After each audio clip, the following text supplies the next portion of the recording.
안녕하세요. 오늘 당신과 함께 깊이 파고들 이야기는요. 지금으로부터 한 2500년 전이죠. 공자의 아주 날카로운 통찰입니다. 아, 논어 말씀이시군요. 네, 맞아요.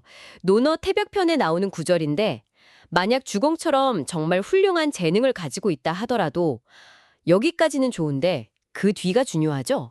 교만하고 인색하다면 그 나머지는 볼 가치가 없다. 와, 정말 단호하죠. 그렇죠. 재능이 전부가 아니라는 걸 아주 강하게 이야기하는 구절이죠. 네. 그래서 오늘은 이 오래된 지혜를 좀 특별한 관점에서 보려고 해요. 분류쟁이라는 블로그 아세요? 들어본 것 같아요. 거기서 제시한 양심분석이라는 틀인데요. 이게 아주 흥미로워요. 심지어 이 분석에 AI, 그러니까 구글의 노트북 LM을 활용했다고 하더라고요. AI로 논어를 분석했다고요? 와, 신기하네요. 양심 분석이라. 네. 그래서 오늘 저희가 파헤쳐 볼 건 명확합니다. 왜 공자는 그 시대 최고의 재능으로 꼽히던 주공까지 딱 언급하면서 재능보다 교만하지 않고 인색하지 않은 그 인품을 더 중요하다고 했을까? 그 답을 찾는 게 목표군요. 맞습니다. 바로 그 답을 양심의 원리라는 렌즈로 함께 찾아보는 것. 이게 오늘 저희의 탐구 목표입니다. 자, 그럼 한번 들어가 볼까요? 좋습니다. 이 양심 분석이라는 게 출발점부터 좀 독특하더라고요. 우리가 보통 양심하면 그냥 착한 마음, 뭐 이 정도로 생각하기 쉬운데 그렇죠. 도덕적인 거. 네. 근데 이 분석에서는 그게 아니라 우리 인간의 가장 근본적인 의식 있죠. 거기에 딱 자리 잡은 핵심적인 작동 원리. 거의 뭐랄까, 우리 정신의 운영체제 같은 걸로 보는 거예요. 아, 운영체제요? 비유가 확 와닿는데요? 네. 그래서 이 분석에서는 그 운영체제를 구성하는 주요 원리가 한 6가지 정도 있다고 설명을 해요. 6가지 원리요? 네. 바로 깨어있음, 그리고 성실, 지혜, 예절, 사랑, 마지막으로 정의. 이렇게 6가지입니다. 깨어있음, 성실, 지혜, 예절, 사랑, 정의. 네. 이걸 뭐 하나하나 깊게 설명하는 것보다 전체적으로 보면 이것들이 우리가 세상을 어떻게 보고 뭘 선택하고 어떻게 행동할지 여기에 직접 영향을 미치는 기본 원칙들이라는 거죠. 그렇군요. 그리고 이 블로그 분석의 핵심 주장은 이거예요. 이 6가지 원리 중에서 단 하나라도 뭔가 어긋나거나 잘못되면 마치 컴퓨터 시스템에 버그가 생긴 것처럼 결국 결과가 좋지 않게 될 가능성이 아주 크다는 겁니다.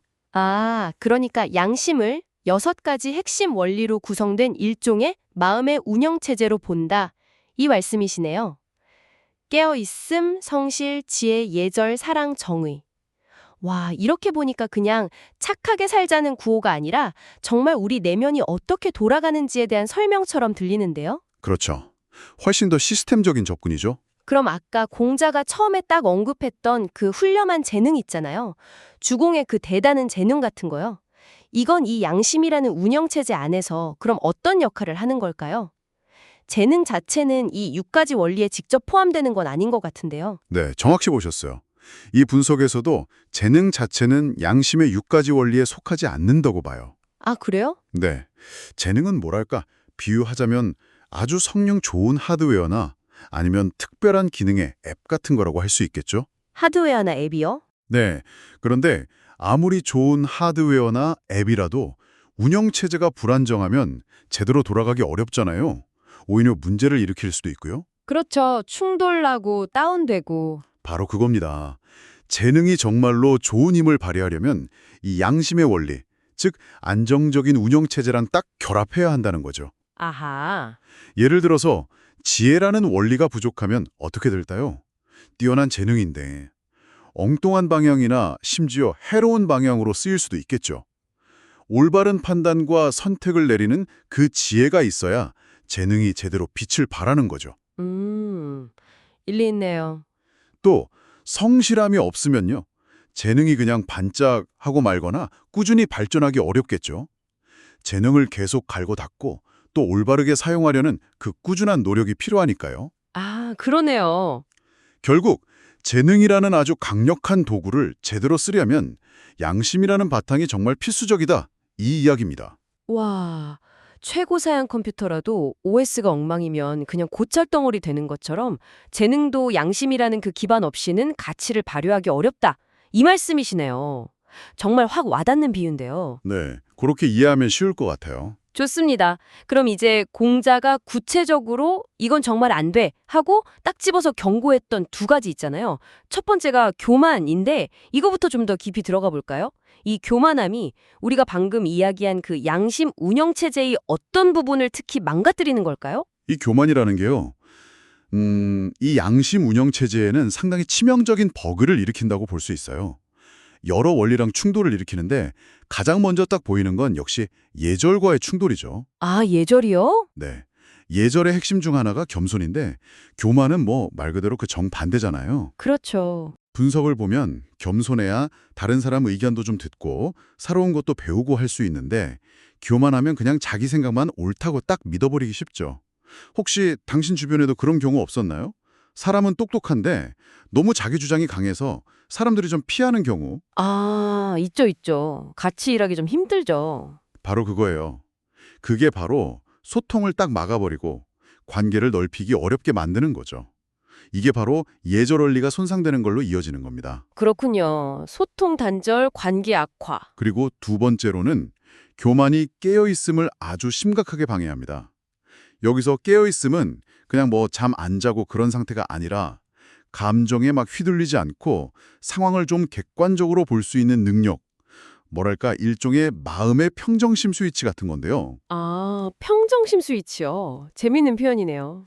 네, 근데 교만은 이 스위치를 고장내는 거예요.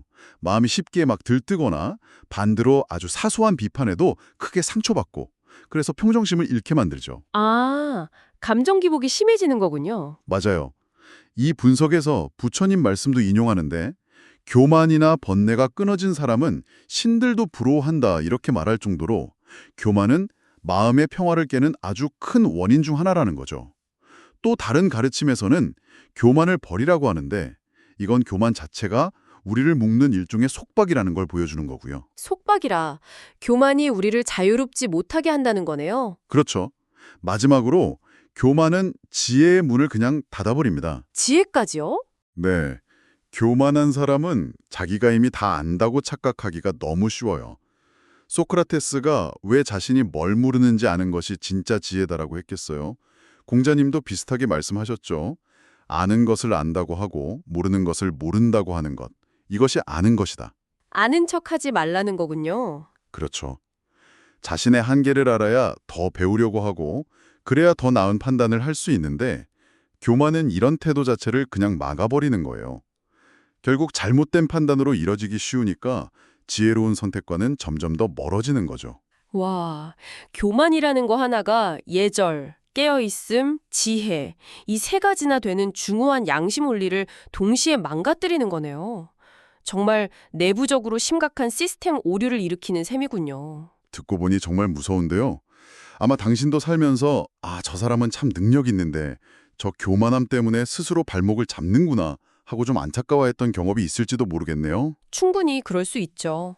그럼 공자가 지적한 또 다른 문제, 인색함. 이건 또 양심의 어떤 원리들이랑 부딪히는 걸까요? 인색함 역시 만만치 않습니다.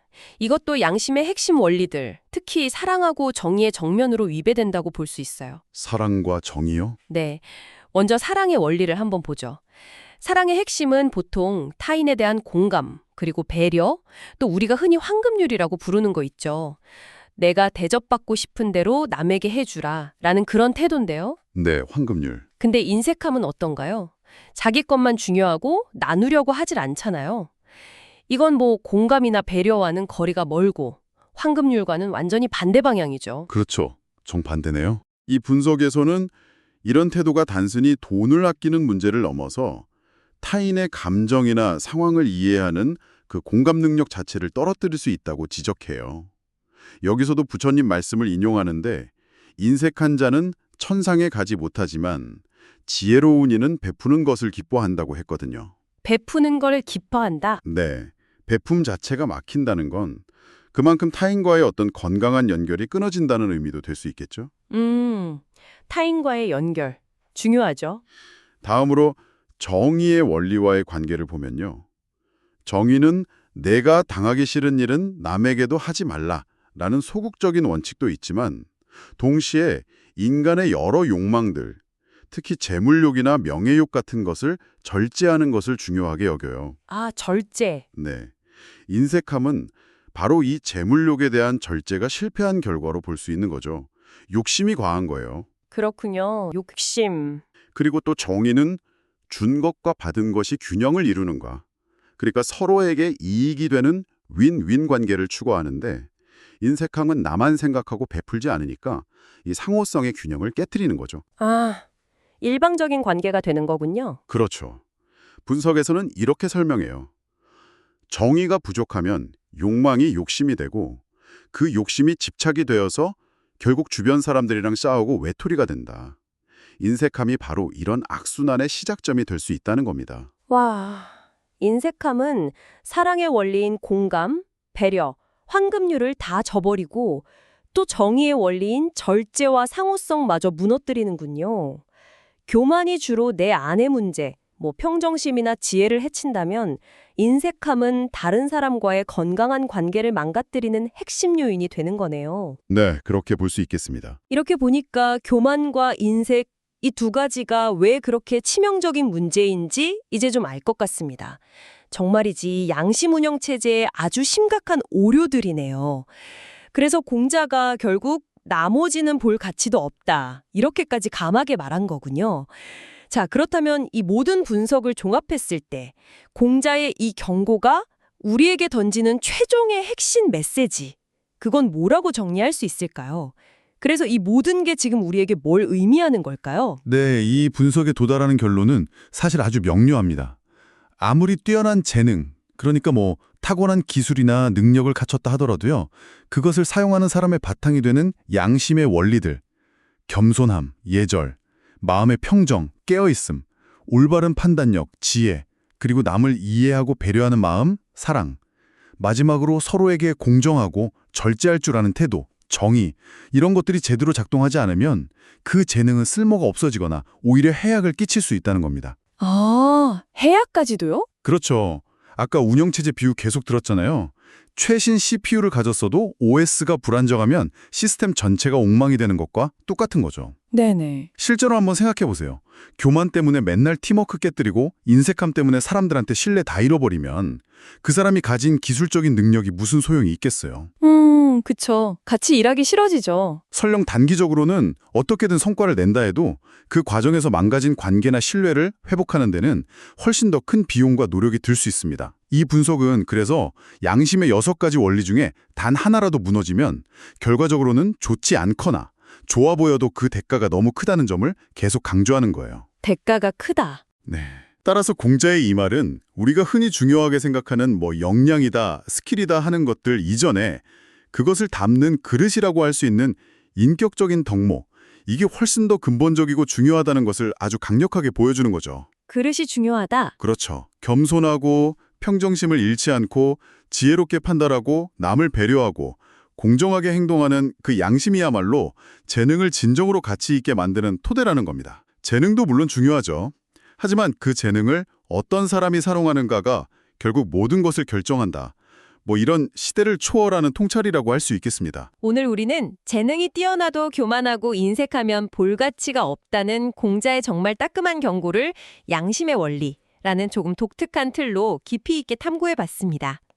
결국 우리가 가진 능력을 진짜로 빛나게 하는 건 화려한 재능 그 자체가 아니라 그 재능을 쓰는 사람의 인격, 그러니까 겸손, 깨어있음, 지혜, 사랑, 정의 같은 이런 양심의 원리들이라는 점을 다시 한번 확인할 수 있었던 것 같네요. 네, 여기서 자연스럽게 당신에게 질문을 던져보게 되는 것 같아요. 아, 어떤 질문이신가요? 오늘 우리가 이야기 나눈 이 양심의 6가지 원리들 있잖아요. 깨어있음, 성실, 지혜, 예절, 사랑, 정의. 이 개념들이 당신의 삶이나 혹은 당신 주변 사람들을 이해하는 데는 어떻게 적용될 수 있을까요? 내 삶에 어떻게 적용될까? 네. 혹시 당신 주변에서 정말 뛰어난 재능을 가졌는데 아까 말한 교만이나 인색함 때문에 그 빛이 가려지는 좀 안타까운 경우를 본 적은 없으신가요? 있죠. 네. 혹은 반대로 재능 자체는 뭐 그냥 평범해 보일지라도 그 사람의 훌륭한 인품 덕분에 주변에 아주 좋은 영향을 미치고 더 큰 신뢰와 성공을 얻는 그런 모습은요. 이 6가지 원리를 기준으로 당신의 경험을 한번 되짚어보는 것도 꽤 의미 있는 성찰이 될 것 같습니다. 그러네요. 제 경험을 돌아보게 되네요. 마지막으로 한 가지 더 좀 생각해 볼 만한 흥미로운 지점을 던져드리고 싶어요. 네, 뭔가요?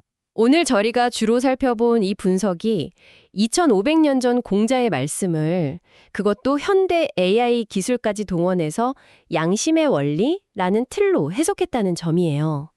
이게 우리한테 뭘 말해주는 걸까요? 아, 고전과 최신 기술의 만남이네요. 그렇죠.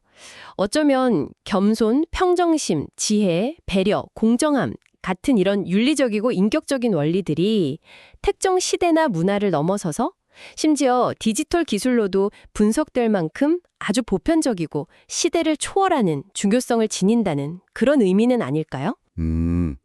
시대를 초월하는 보편성. 네. 그렇다면 각자 가진 재능의 종류나 크기 이런 것과 상관없이 우리 모두가 이런 보편적인 양심의 원리를 삶 속에서 꾸준히 돌아보고 실천하려고 노력하는 것. 이것이야말로 점점 더 복잡해지고 예측하기 어려워지는 이 시대를 살아가는 우리에게 가장 필요한 내면의 나침반이 되어주지 않을까? 그런 생각을 좀 해봤습니다. 당신의 생각은 어떠신가요? 정말 좋은 질문인 것 같습니다. 깊이 생각해 볼 문제네요. 네, 오늘 저희 이야기는 여기까지입니다. 함께 해주셔서 감사합니다. 감사합니다.